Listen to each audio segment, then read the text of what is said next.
मित्रों, ईरान में कदम रखने के बाद ये अमेरिकी कमांडो दुनिया के युद्ध इतिहास का सबसे खतरनाक ऑपरेशन शुरू करेंगे। इनके सामने सबसे बड़ी चुनौती 440 किलो संवर्धित यूरेनियम की तलाश और उसको कब्जे में लेने की है।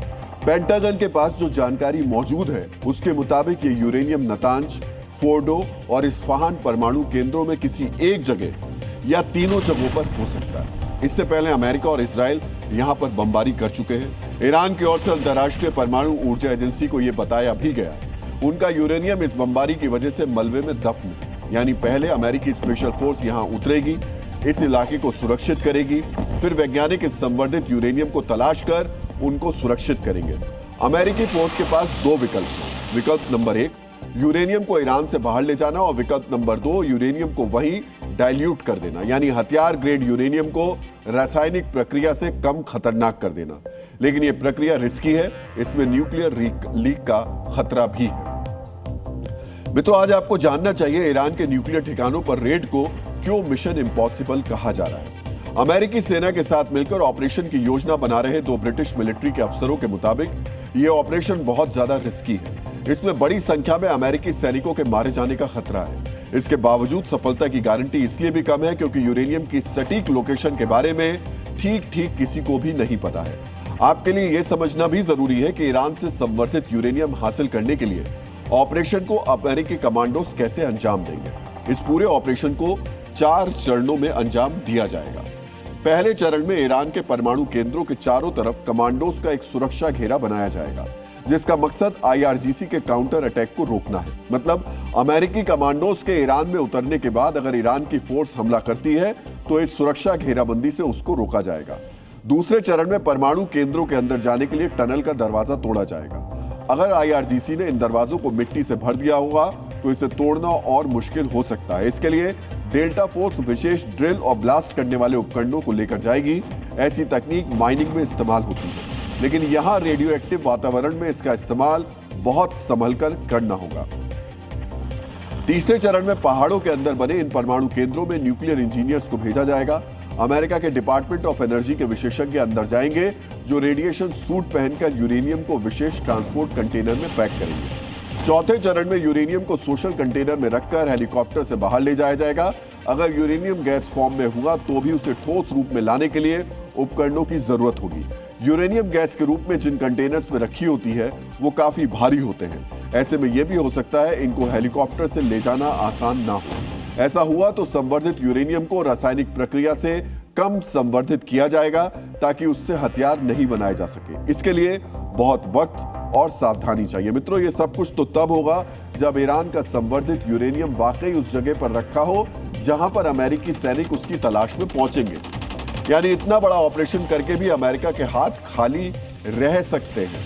ट्रंप के लिए दूसरी बड़ी चुनौती है ईरान के अंदर IRGC की तैयारी, जिसे अमेरिकी सेना के लिए डेथ ट्रैप यानी मौत का जाल कहा जा रहा है। ईरान ने चुनौती दी है कि अगर अमेरिकी सैनिक ईरान की धरती पर कदम रखते हैं तो जिंदा वापस नहीं जा पाएंगे।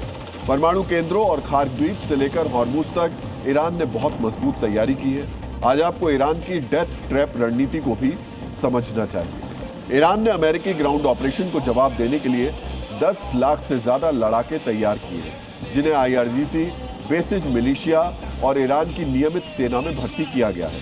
अमेरिका से लड़ने के लिए बनाए गए भर्ती सेंटर्स में युवाओं की भीड़ उमड़ रही है। खार्क द्वीप पर ईरान ने माइंस लगाई हैं, वो अचानक धमाके कर सकती हैं।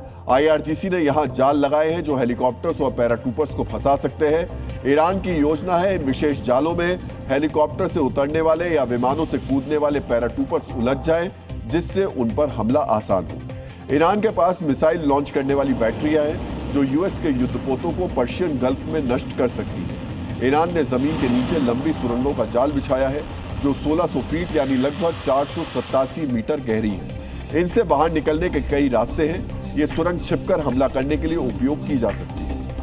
IRGC की स्पीड बोट का इस्तेमाल करती है जो स्ट्रेट ऑफ हॉर्मुज में साथ मिलकर हमला करती है। ये हमला बड़ी संख्या में काफी तेजी से होता है, जिससे दुश्मनों को संभलने का मौका नहीं मिलता। अमेरिका के लिए सबसे बड़ी मुसीबत इस बात की है कि जिन भौगोलिक परिस्थितियों में उनको ऑपरेशन करना है उसके बारे में अमेरिकी सैनिक ज्यादा नहीं जानते, लेकिन उनको रोकने वाले IRGC कमांडो और बेसिस मिलिशिया इससे अच्छी तरह परिचित हैं। मित्रों, जमीनी युद्ध में ईरान का इतिहास और ईरानी लोगों की सोच भी अमेरिका को बेचैन कर रही होगी। ईरान के कठिन भूगोल में पहाड़ और रेगिस्तान शामिल है और युद्ध क्षेत्र में ईरान ने हमेशा अपने दुश्मनों को थकाया है। यह इतिहास आज का नहीं है, 2,500 से 3,000 साल पुराना है। आज आपको इसके बारे में भी जानना चाहिए। आज से लगभग 2,500 साल पहले प्राचीन फारसी साम्राज्य के सबसे महान सम्राट साइरस द ग्रेट ने अपनी युद्ध कला का कौशल दिखाया। इन्हीं भौगोलिक परिस्थितियों का इस्तेमाल करते हुए उन्होंने 10 साल के अंदर 3 महाशक्तियों मेड्स लीडिया, बेबीलोन को पराजित किया। तुर्क और अरब जैसे ताकतवर हमलावरों ने ईरान पर आक्रमण किया, लेकिन वो आखिर में ईरान की संस्कृति में घुल मिल गए। मंगोलों द्वारा ईरान पर आक्रमण के बाद उन्होंने इस्लाम अपनाया और फारसी को अपना दरबारी भाषा बना लिया। रोम साम्राज्य ने 300 साल तक ईरान को हराने की कोशिश की, लेकिन सफल नहीं हो पाए। इस दौरान पर्शियन सेनापति सुरेना ने 40,000 सैनिकों वाली रोम की सेना को हराने के लिए विशेष रणनीति का इस्तेमाल किया, जो आज भी मिलिट्री स्कूलों में सिखाई जाती है। आधुनिक युद्ध की बात करें तो लगभग 1 दशक तक चली ईरान इराक वॉर में ईरान को बड़ा नुकसान हुआ। युद्ध में 5 से 10 लाख ईरानियों की मौत हुई, लेकिन ईरान ने अपनी 1 इंच जमीन नहीं खोई। यानी युद्ध के दौरान अपनी जमीन पर कब्जा ईरानियों ने कभी स्वीकार नहीं किया। यही वजह है आज तक पर्शियन संस्कृति और लोग बचे हुए हैं। लेकिन यह भी एक बहुत बड़ी सच्चाई है कि अमेरिकी सेना आधुनिक युद्धों के लिहाज से सबसे अनुभवी सेना और उसके पास युद्ध में झोंकने के लिए डॉलर्स भी सबसे ज्यादा है। अमेरिका अब ईरान पर जमीनी हमले की तैयारी कर रहा है, लेकिन आज से पहले उसने दुनिया में हर कोने में बड़े, लंबे और खर्चीले युद्ध लड़े। आज आपको उनके बारे में भी जानना चाहिए। अमेरिका के युद्धों की बात करें तो कोरियाई युद्ध लगभग 3 साल चला।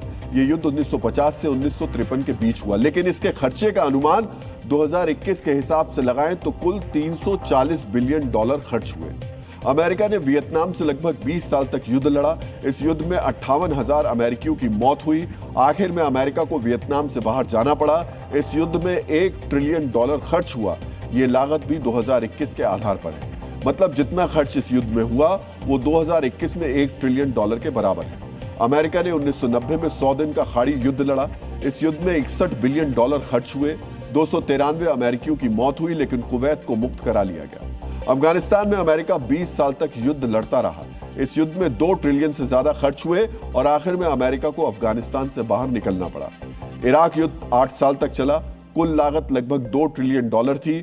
युद्ध के आखिर में सद्दाम हुसैन को इराक की सत्ता से हटा दिया गया। मित्रों, इन युद्धों के मुकाबले ईरान वॉर के 1 महीने में अमेरिका का खर्च $150 बिलियन से ज्यादा बताया जा रहा है। अगर इस खर्च की तुलना बाकी युद्धों से करें तो ईरान युद्ध के खर्च की रैंकिंग अभी वियतनाम और कोरिया के बीच की है। लेकिन ईरान युद्ध अगर 2 से 3 महीने और चला तो इसका खर्च इराक युद्ध को पार कर सकता है, यानी खर्च की रैंकिंग दूसरी हो जाएगी।